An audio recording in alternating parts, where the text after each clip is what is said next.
Actually coming to you for all the way from Alameda. What? He's in Alameda and he's chilling with his bear. Give it up for our boy, Ralph Zig Tycho. Ralph Zig Tycho, the man I love. Oh, that sounds self-serving. How are you, Paulie? I'm hanging in there, my brother. How are you?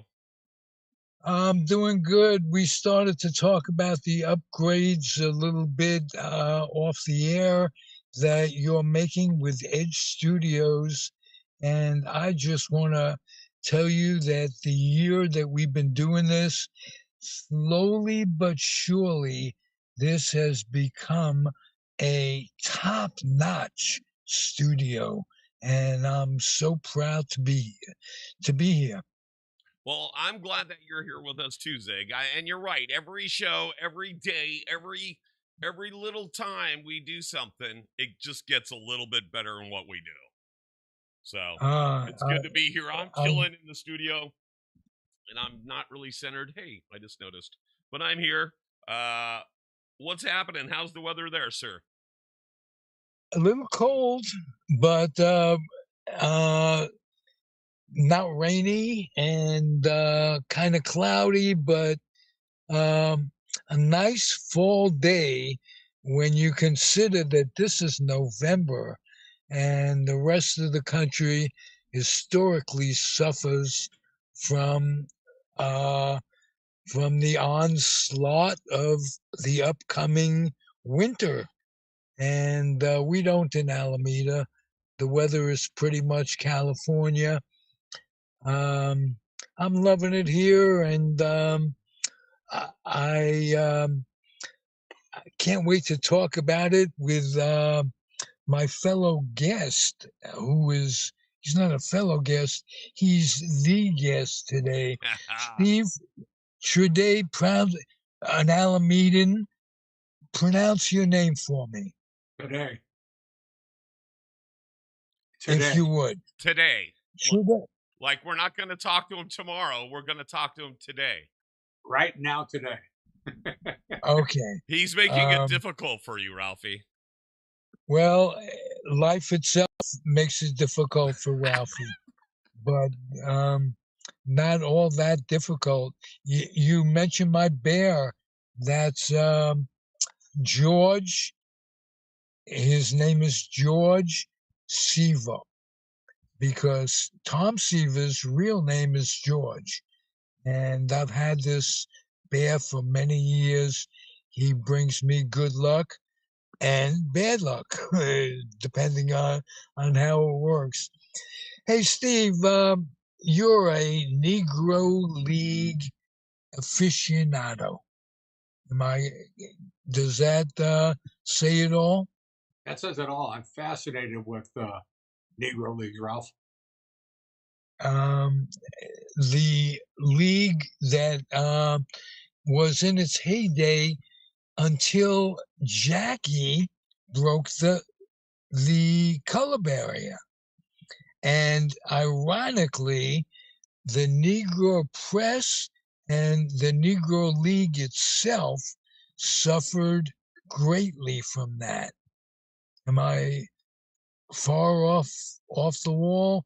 Was that the demise of that once powerful league? It, it's pretty close. That's exactly what happened. Specifically, you had a good example would be the Newark Eagles, Newark, New Jersey, and they had players like Monte Irvin. So what happens is Jackie goes to the Brooklyn Dodgers from the Kansas City Monarchs. I think Don Newcomb also played for the Newark Eagles. Don't hold me to that.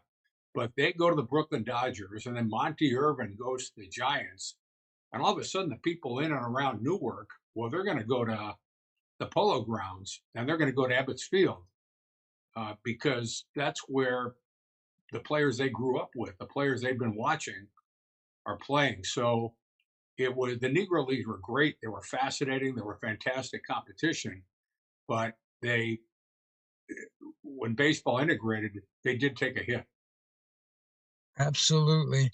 Um, we don't. We could talk 2 or 3 shows on this topic, so I'm going to get my questions out about the things that I've always been curious about. How good was Josh Gibson? Oh boy, Josh Gibson was amazing. Uh, he he could hit. He was a great catcher, and he hit some of the longest home runs ever. He hit a home run that legend had it. It completely went out of Yankee Stadium. I don't know if that happened or not, but he also hit another one in a rural part of the Northeast that was legendary. Also, he played for the he played for several teams. He played for the Pittsburgh um, Crawfords and the Homestead Grays, and the Homestead Grays played a lot of games in uh, Washington D.C., where the Washington Senators played, and he hit some Mhm. legendary home runs there too. They made the Negro League statistics Major League statistics this year. They did a lot of research. They did a lot of work to make it happen and to make it accurate. And Josh Gibson now has the highest batting average of any Major League ball player. Ty Cobb is now number 2. Whoa. So I that's thought you were going to say any other catcher or any all-star catcher, any other ball player. right. Wow. I don't have the numbers in front of me, but Josh Gibson has the highest batting average in Major League Baseball history. And if you take the top 10, 5 of the top 10 are Negro League ball players. Wow. Um, They could play. They could absolutely play and compete. they were hungry, of course, because there was no such thing as a pension at that point. It was just get it when you can. Mm-hmm. And when you say compete, a lot of it had to do with survival. Oh, sure. Am I, It was survival. They were playing to survive. They wanted to make a living. They wanted to send some money home if they could to their family. Uh, picture this. Picture this. Let's say you're a ball player and it's a weekend series and you're in Washington D.C. So let's say you play a doubleheader in Washington D.C. First game's at 11 o'clock. Second game's at 2 o'clock. You get finished with the 2 o'clock game. There's no place to take a shower. There's no place to go get lunch. So you get on the bus and you might get a can of sardines and you might get a little bit of water. You drive to Baltimore. Then you play the night game in Baltimore. You're playing that game. You're not sure where you're gonna sleep. If you're gonna sleep in, if you're gonna get some lodging, or if you're gonna sleep on the bus. And then the next day you're playing somewhere else in Maryland, or you're playing in Virginia. It just the schedule was just incredible, and no matter what, they brought their A game, and they played hard, and they entertained people. Yeah. The story is that Lou Gehrig and Babe Ruth did a lot of barnstorming like that Mm-hmm. after and before the season. But these guys barnstormed continually. So it had to affect, it had to negatively affect um, everything from their well-being to their stats. Um, Tell me what was the demise of Josh Gibson? Well, Was Josh it Gibson, his demons? Josh Gibson had some demons. He he drank. There was some drug use, and he did have some demons, and that shortened his life tragically. I think Josh Gibson passed away in the winter, like January or February of 1947, just before Jackie broke the color barrier in April of 1947. Oh, wow. Right. And he was only like 34 years old at that point. He was young. Chances are, chances are, because Campy said it, Roy Campanella. I remember reading a quote. He said, anything that I could do on the baseball field, Josh Gibson could do better. And we're talking about arguably, and I say it's an argument, the best catcher in history. Is it Bench? Is it Yogi? Is it Pudge? Is it, who knows? But right up there. So just from Campy's recommendation of greatness, um, got to go along with what he says. Right. There's also some great quotes from Walter Johnson and John McGraw, New York Giant manager. The only thing keeping him from having a great major league career was the color of his skin. He could compete with anybody. Yeah. Every time a conversation like this happens, I just give a deep sigh because it it was such a travesty that in a country that was founded by imperialists and slave owners, that until 1947, I was alive in those years, such a travesty. And baseball, it just changed the record books. You can't compare what happened, like the ability. Henry Aaron, was he as good as Ty Cobb? That kind of thing. And it's a tragedy. We're talking about a group of folks that didn't come to this country voluntarily initially.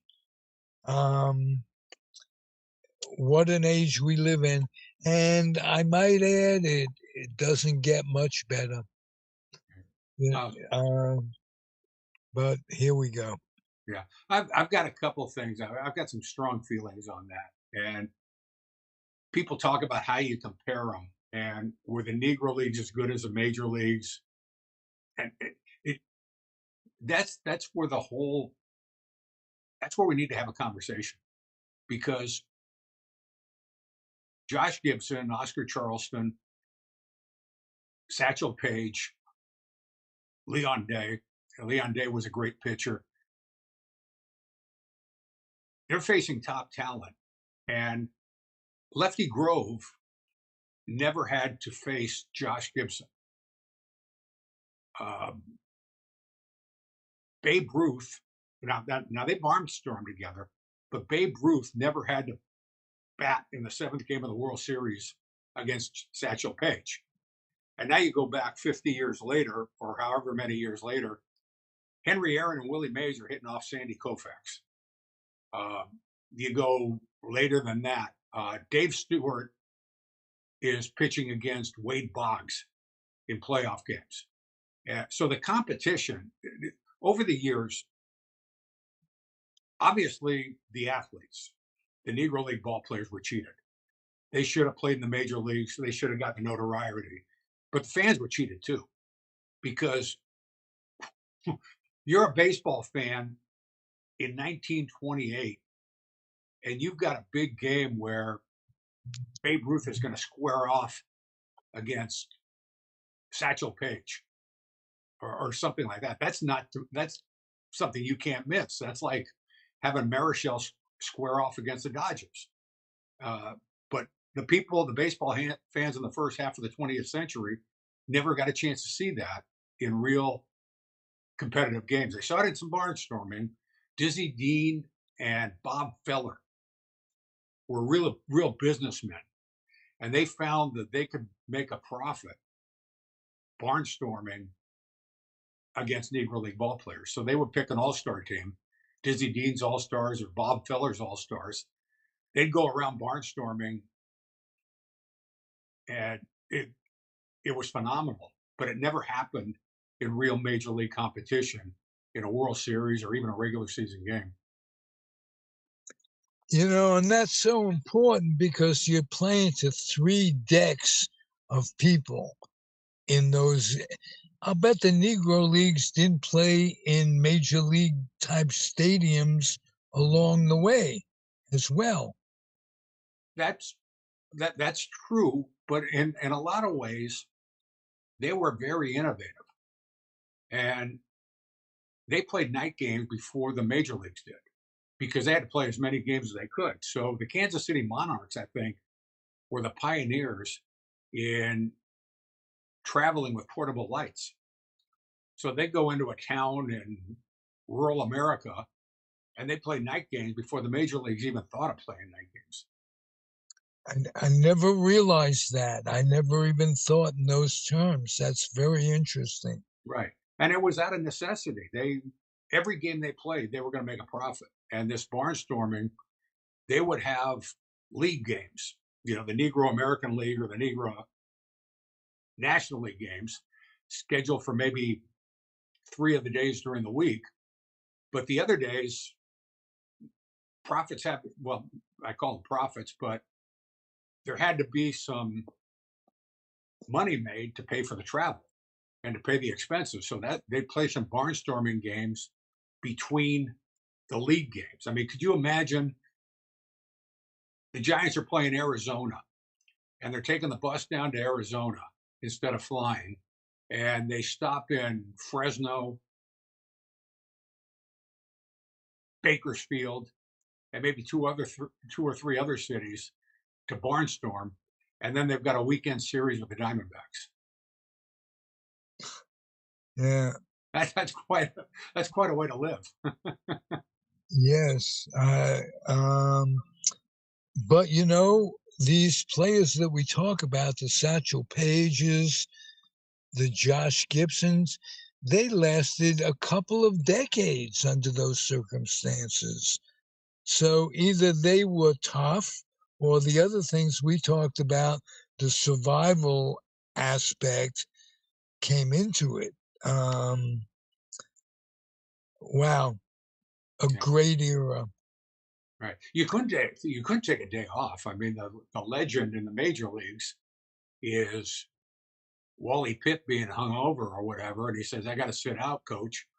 And Lou Gehrig started the game instead, and they never could get Lou Gehrig off the field, and they called that being Wally Pitt. But in the Negro leagues, they had to play to for their family to survive. Absolutely. And a lot of the players that we grew up watching, as you said, came from those Negro leagues. I think Jim Gilliam played in the Negro leagues. Certainly Henry Aaron did. And Willie. We Right. talked about him, and you mentioned the years that you saw him. I'm a little older than you. I saw the Giants before they called up Willie when I was Oh, 4.5. My grandfather took me to all three stadiums, and I was naturally in New York, the Polo Grounds, Yankee Stadium, and Ebbets Field. And then after Willie had been called up, he taught me the differences, uh, what an effect it had that Bobby Thompson moved from center field to third base, as an example. And so I remember just as a kid, those lineups in my head and how Willie Mays excited the crowd at the Polo Grounds. It, he passed away this year, and I still can't believe he's gone. yeah. Well, He, uh, Bob Kendrick. Well, he passed away the week they had that tribute game in Birmingham, and I'm watching it on TV. And Bob Kendrick is the president of the Negro League Baseball Museum in Kansas City, and they were interviewing him, and everybody was talking about what a sad occasion it was, and everybody was a little down in the dumps. And Bob Kendrick said, "You know, there's two people. Buck O'Neill. You can't say the name Buck O'Neill without smiling, and it's the same with Willie Mays. You can't say the name Willie Mays without smiling." And that sort of took a little bit of the sadness away because he had a great run. He made it to what? He was 93 years old, and absolutely. he And he, he he was celebrated loved his by 93rd everybody. birthday. Yeah, You didn't have to be a Giant fan to end up loving Willie Mays. right. Two things I want to talk about. Buck O'Neill, you mentioned him. There's a statue out in the Hall of Fame, in front of the Hall of Fame. He never got into the Hall of Fame. Travesty. Travesty. San Francisco. When Willie Mays came out here, he could not buy a house in Yeah, the you nicest imagine that. neighborhood. Uh, And this is the late 50s. We're not talking about ancient times here. Willie Mays, can you imagine that?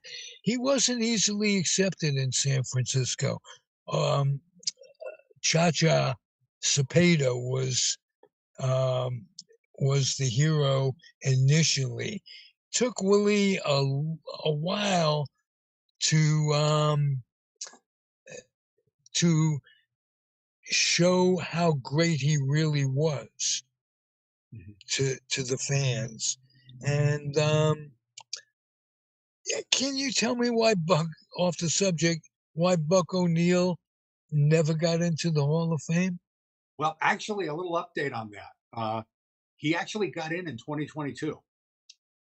They had Oh, that. Yeah, it was incredible. They had a vote in 2006, and he missed out by one vote. It was just devastating. I wasn't really.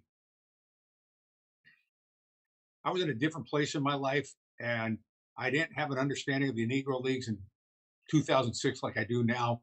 But I read that he missed by one vote, and it just everybody was just incredibly shocked. But in 2022, in December, they had another vote for another group, and uh, Buck O'Neill got in. Bud Fowler, a player from a long time ago, got in, and then other people that got in were Tony Oliva, and then another Negro League ball player who played in the majors, Minnie Minosa. And, Oh, Minnie was yeah, tremendous. right. When But I was growing up, yeah, Minnie, my father, when he immigrated to this country, he had to go through Cuba, right, and he watched Minnie play in the Cuban leagues before he before integration or what have you. Um, so I was partial to him. White Sox in '59. Um, incredible career. I'm glad he got in. I knew he got in, but I didn't know that Buck O'Neill got in until this very podcast. right, So I will always remember you, Steve, for telling me that, if nothing else. right. Well, I Um, get that. So, hey, if Paulie's still there, Of he's course the I am. producer. Otherwise, I'd be asleep at the switch. Otherwise, I would be Okay. asleep at the switch. I'm here, sir. Well, let me guess. It's been about an hour. Am I correct? You are not even close, sir. You're Whoa. about halfway home. You're Uh, heading w- around the second base. well, then You're let's. looking at the third bag and you're looking at the coach and he's saying, "Stay home, stay there, stay there." Well, let me do this. Let me dedicate the second part of the interview to finding out about you, Steve. When you were 12, who did you root for? Loving baseball when we were 12, and young and innocent, by the way, is I've done a series of interviews on that subject, talking to sports writers, players, former players, coaches, 70 some odd people. Make it 71 some odd people, and tell me what life was like for you as a baseball fan when you were 12. And my elongated question, how has baseball changed for you over the years, good, bad, and indifferent? okay. Steve, take it away. 12 years old. Why? My birthday's in October. So I turned 12 in October of 1969, about a week after the Mets won the World Series. So my 12-year-old season, when I spent the whole season 12 years old, would have been about 1970. And that's when the big red machine was getting off the ground. And they, yeah, at that time, they had Johnny Bench and they had Tony Perez, Lee May, Bobby Tolan. I don't think they had Joe Morgan yet. But anyway, that's when they were getting off the ground. And then just before that, 1968, the A's came to Oakland. And living in Alameda, Oakland was a lot more convenient for me to get to a ball game, get into the Coliseum. So, and I didn't look at it as a rivalry. I grew up, there were no A's. So for the first 10 years of my life, it was just the Giants and it was all National League. So I would see Roberto Clemente come through town. I would see Henry Aaron come through town. I would see Pete Rose come through town. And now the A's are in town. And it's like, well, they're not a rival to the Giants. It's just more baseball. So now the first season the A's were there, I get to see Mickey Mantle come through town. And then the A's get good. And we found out when the A's were in the playoffs that if they played an afternoon game, and let's say the game started at 1 o'clock and we were still in school, if somebody's mom would pick us up at school and take us to the Coliseum, and we got there in about the seventh inning, they had stopped putting people at the turnstiles. So we didn't have to sneak in, we just walked in. And we would see the A's playing uh, the Detroit Tigers the first year they went to the World Series, and they played the Baltimore Orioles twice. Uh, so we were just loving it. We went from seeing just National League people coming through town to we'd go in there and we'd see Al Kaline come into town, or we'd see Brooks Robinson, we'd see Frank Robinson. The A's had that pitching staff of Catfish Hunter, Vida Blue, Ken Holtzman, and Blue Moon Odom, and they're competing with Dave McNally, Mike Cuellar, um, Pat Dobson, and Jim Palmer. I mean, that's just The Big unbelievable. And Four that won 20 games each. yeah, they That all was did. an All seven of them. incredible Yeah, pitching staff. yeah. All seven of them won 20 games. And now nobody cares. Nobody wants anybody to win 20 games. That's so you talk about how baseball's changed. And that was the gold standard. So and then you go to those games, and the games are like an hour and 58 minutes. All the pitchers are throwing strikes. The batters are staying in the batter's box, and the commercials are 1 minute instead of 5 minutes. Right. So it was just it was like a golden age, and that's when baseball was the most integrated in the 60s, 70s, and 80s. As the other sports grew, like football and basketball, there, there were more athletic options, or more options to be a professional athlete. So, like the A's drafted Kyler Murray, he was going to be their center fielder for like either 12 years or whenever they traded him after he got good. And he decided to play quarterback for the Arizona Cardinals. Uh, but it's just at that time, it was like a golden age where you're a 12-year-old kid and you've got it all. And the other thing was, it wasn't overexposed. It was it was with us every day. It was with us in the newspapers, and it was with us on the radio. But you didn't have it on TV every night. So if it was on TV, you had to be there. You had to. All right, we were going to go out tonight, but I'm not going out because the Giants are playing the Cardinals, and it's Gibson against Marichal, and I'm not going to miss Wow. that. You know, so it was just you asked me about I was about 12, and I kind of talked to you between like when I was between the ages of 10 and 16, and that was my golden age. Yeah, well, I picked 12 because it's the age when a kid has a first inkling of knowledge about the game and the enthusiasm of being a kid and rooting for your team. Now, what's changed about baseball that you like? S- Very Oh few well, people ask the question.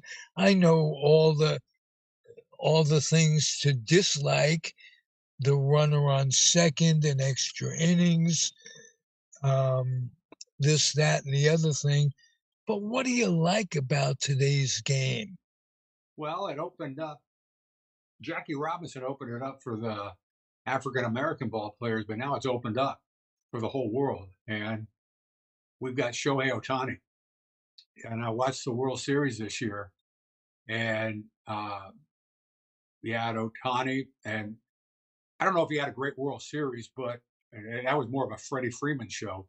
But during the playoffs, Ohtani was everywhere. In fact, I think Ohtani, I was sad he got hurt during the World Series, so he's kind of banged up. But you've got Shohei Ohtani. The Giants have a player who got hurt last year, Chung Ho Lee, and it's just the whole world's playing baseball now. And my favorite player is Ellie De La Cruz for the Cincinnati Reds. So I just like the fact that it's opened up to all the world, and baseball is different now. It's more corporate. Uh, the networks are telling you what time you play the game and things like that. But the amount of talent and the amount of athleticism, Arenado. I was hoping you'd touch on that because every day in the highlights, I'm absolutely amazed by that athleticism that you mentioned. There's somebody makes a play either deep in the hole and jump pass that goes 20 miles and gets a guy, Ariando or whatever at third base. Yeah, Just it's absolute unbelievable. magicians. Yeah, and we watched Brooks Robinson. He was a human vacuum cleaner, but Arenado will go to his right, and he'll just throw a strike to first base. And you see one 450 foot home run, you've seen them all. I mean, it's spectacular with the first time you see it. If Pete Alonso or somebody like that just crushes one, but you get a shortstop going to his right, Brandon Crawford going to his right, and then throwing a strike to Brandon Belt, and the guy's out by a step. Uh, Yeah. it's fun to watch, and uh, it's always been there. Hey, I mean, Roberto let me Clemente tell you, throwing one hop with what Manny Ramirez. started this whole thing for me was Ozzie Smith Yeah, really showing folks that one could be a Hall of Famer just based on their glove. that's right. Mazeroski as well, but Ozzie Smith was, and memory of him, he was great. Yeah, but then lightning hits, and that's the beauty of baseball. It's like, remember that series that back in the '80s, the Cardinals are playing the Dodgers, and Ozzie Smith hits a walk-off home run. Uh, that's like Hoyt Wilhelm hitting a home run, Yeah, on his yeah, but it's a first playoff game. game. It's the Right. NLCS, and I remember Jack Buck calling it. It's like, what the heck, Ozzie Smith? Uh, Well, I'm a Met fan, so I could think of Bartolo Colon hitting a home run. Speaking of lightning striking, um, that clip will always be in my head. That'll live for. Do me a And favor, it's Zig. available. What an age! Zig, do What me an a age! favor. Back up a little bit. Sorry, thanks. Oh, Sorry, you is were that getting better? too excited there. Well, an old man doesn't get excited very often, Well, that's so the other thing that has changed in bear baseball. They've got with those me. commercials now about how you can get excited. Yeah, speaking of commercials, let's take a break and throw in a bit, if you All would. right, let's do the thing that pays the bills, folks. We'll be back right after this. We're gonna do a little thing from our friends over at Park Social. We'll be back, guys.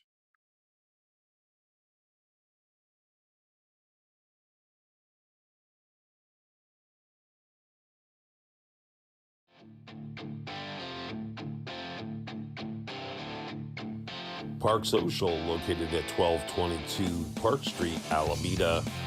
Open 9 to 9 p.m. 7 days a week, with specials every day of the week. Look us up on the web at parksocialalameda.com.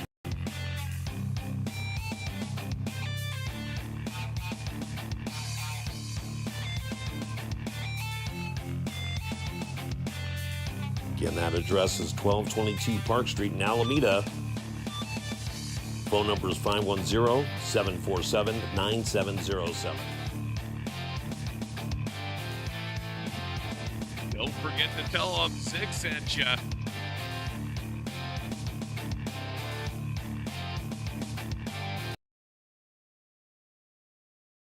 Live in studio.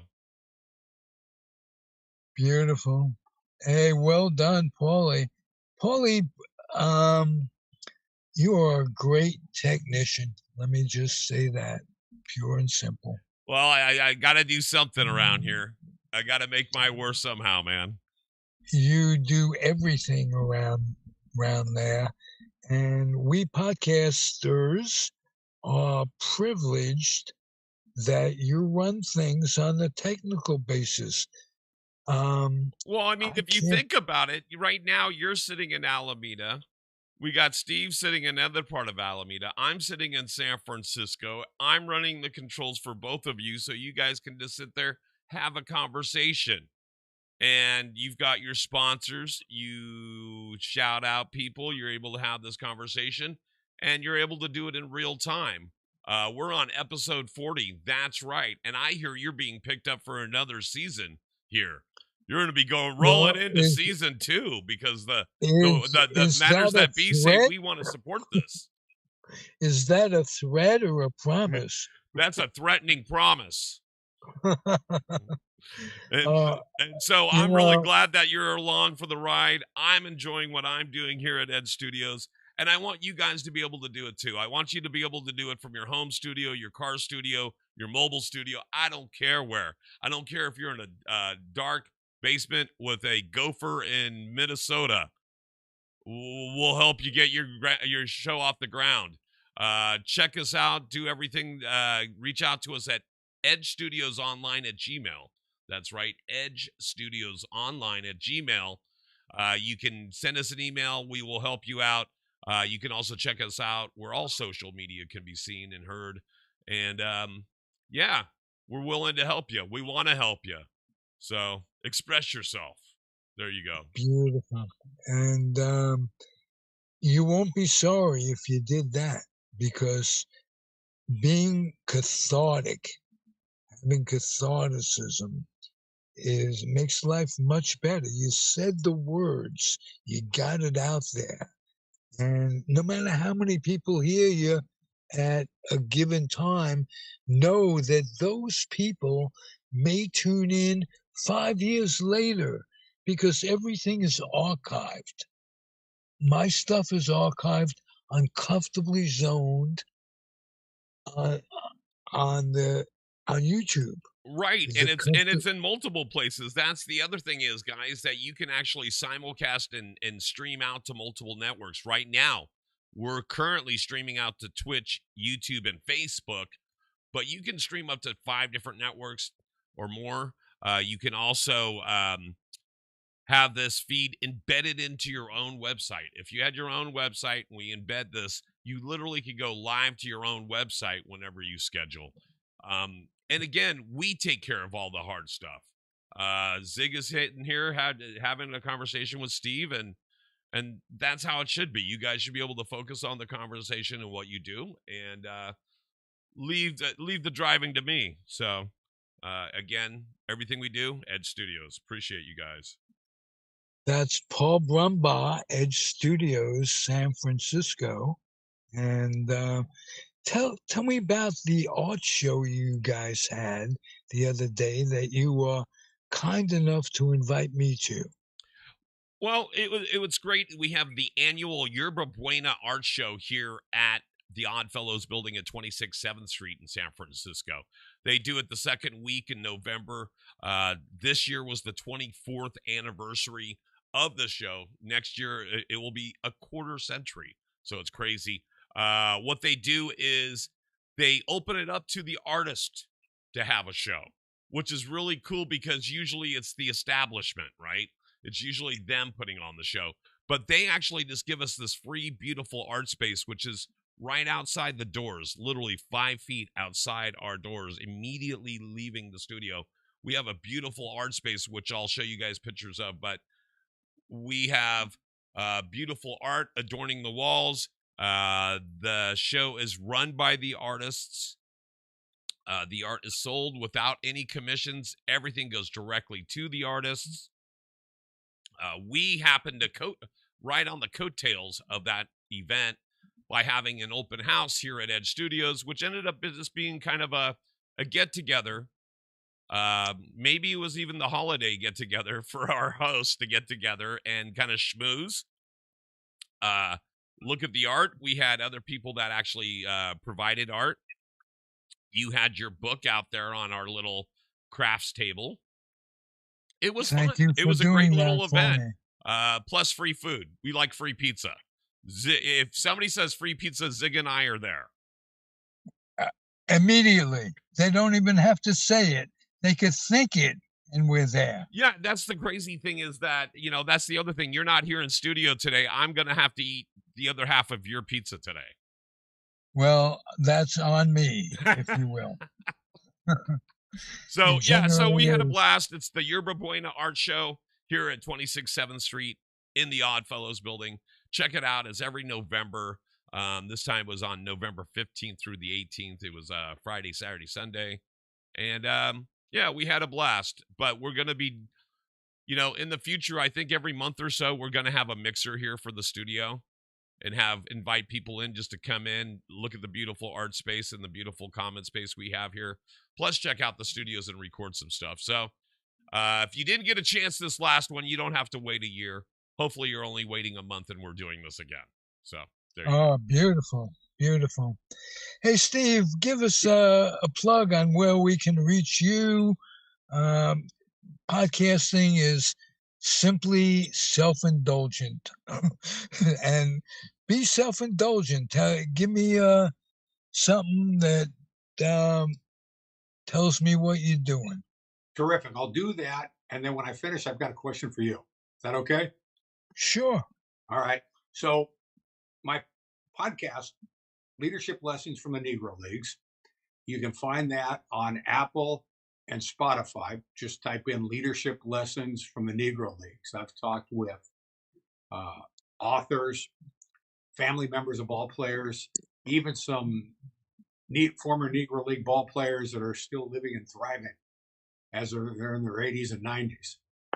And then if you don't want to go to Spotify or Apple, you can just go to Google and type in Leadership Lessons from the Negro Leagues, and that'll send you to a link where you can find the podcast. And then I also do some YouTube videos. I do it on different subjects. My YouTube handle is at Steve Today. So at Steve, STEVE, TADDEI, one word.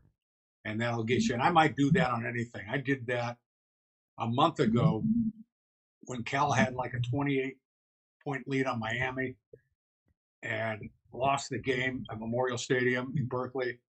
I went on a rant about my whole life. Cal's never been able to close the deal. They went to a Rose Bowl when I was a year old, and no more. They never went to another one, and heck, there's no more Pac-12, so it's not going to happen. So I'll do a rant on anything. So those are the two best places to find me. I'm developing a website. Don't quite have one yet, but you can find a lot in those two places. But I want to ask you, Ralph. Yes. I mentioned that I turned 12 about the time the Mets won the World Series. What did the Mets winning the World Series mean to you? Wow. It was a year when the Mets, the Jets, and the Knicks all won. I mean, I think the Jets were in 68 or technically. It was the 69 Super Bowl. Yeah. Yeah. 69 Super Bowl.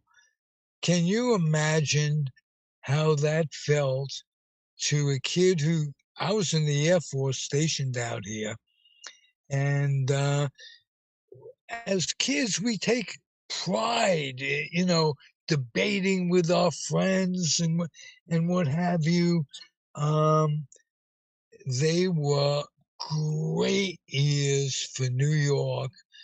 I've had the privilege to talk to 4 or 5 Mets from that era,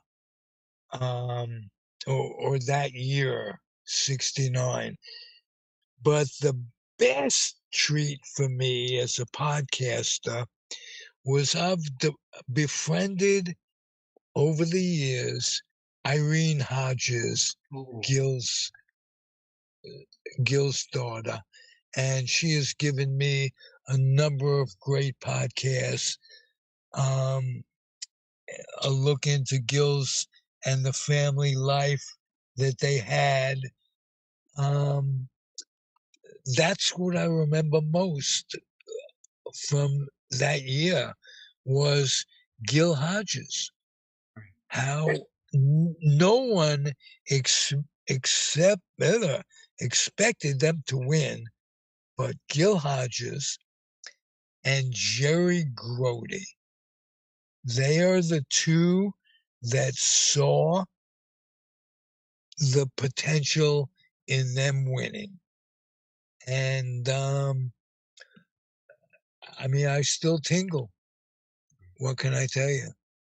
Didn't Gil Hodges' wife live in that house in Brooklyn for her whole life? Not his whole life. He's from Well, he Indiana. passed away very young. But did she stay there and live the rest of her life there? Oh, I don't know. She's still alive. We're gonna have her back.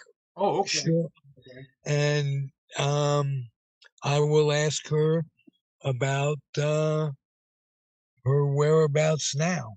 Right. Okay. And then you opened up a wound for me though, because that Namath knocked out the Raiders in that '69 year, one of the greatest AFL championship games ever. After he took a hit from Big Ben Davidson, Yeah. whom I befriended later in life when I was selling insurance in Danville, California, and he had a bar called Big Ben's. And in that bar was a mural of Ben laying a hit on Joe Namath when knocked his lights out. It was a great hit. And I had the nerve to remind Ben every now and again who won the year. You were very fortunate to grow up in the Bay Area, the East Bay especially. Oh boy. Can you tell me how it was possible that Oakland lost? Looking back, what could have been done? They lost all three teams. And to a kid who lost the Giants when he was 11, I feel for every kid that's losing in the process, lost their team. It's disgraceful. There should be eminent domain, but maybe we can talk about that another time. Yeah, I don't know the logistics or the legality on that. I understand Al Davis always loved Las Vegas, and I think when he passed, I think for years Mark Davis had his eye on Las Vegas. Joe Lacob bought the Warriors with the intention of bringing them back to San Francisco, and this Fisher guy with the A's, I don't think. I mean, the legend is how hard Charlie Finley was to deal with. I don't think anybody likes dealing with John Fisher, and I think Las Vegas is already getting buyer's remorse for the A's. You know, usually you get a big league team, you think this is going to be a great thing, and I think they're already uncomfortable, and the A's are two years away or more from even moving there. Well, I don't think it's buyer's remorse so much as it's the school unions that say, hey, Vegas doesn't need a stadium. They don't need sports. They need to educate their kids. Yeah. And pay the teachers and what have you. And, you know, I'm a sports fan, but a case could be made for society where if we don't start educating our kids in a better way than we've done to lead up to the way life is now, we got real problems, as if we don't already. But There is a lack. Yeah, I agree with you on that. It's just uh, there is an education problem right now, and whether it's understanding the issues or understanding even how the Constitution works, there's a real dearth of or knowledge, having a respect for the Constitution. respect for the Constitution. Right, right. So, yeah, Um, we found out that the Constitution's a beautiful document, but it's only as strong as the people implementing it. And if people implementing it choose to ignore it, it's tough. Yeah, or reading it in the first place, and right. that's where the education comes in. But hey, we're always going to have a lot to talk about. Oh yeah, Would you come back and grace us again and become part of the Comfortably Zone family? I'd be delighted to. That'd be fantastic. Beautiful, beautiful. And we can meet in Alameda sometime and go for a walk and really get to know each other. Yeah, I'd like to go for a walk, have a cup of coffee, whatever. I'm also buddies with the one that introduced me to you was your guest last week, Andrew Doja. So Andrew Doza, I envision the three of us getting together. and that was a real nice day, the Right. three of us meeting up. Right. It had been the first time that I seen Andrew Doza in a long time, and I got to meet you, and I'm privileged. Well, I'm privileged to be on the show and to meet you. So this has been fantastic. I enjoyed this immensely. All right. Hey, Paulie, did I hit it on the head time-wise now? Yeah, you're right on the money. We have one more commercial break, and then you're going to get us out of here. So, guys, don't go away. We've got one more thing that pays the bills, and then Zig's going to get us out of here in true Zig fashion. All right, guys, here we go.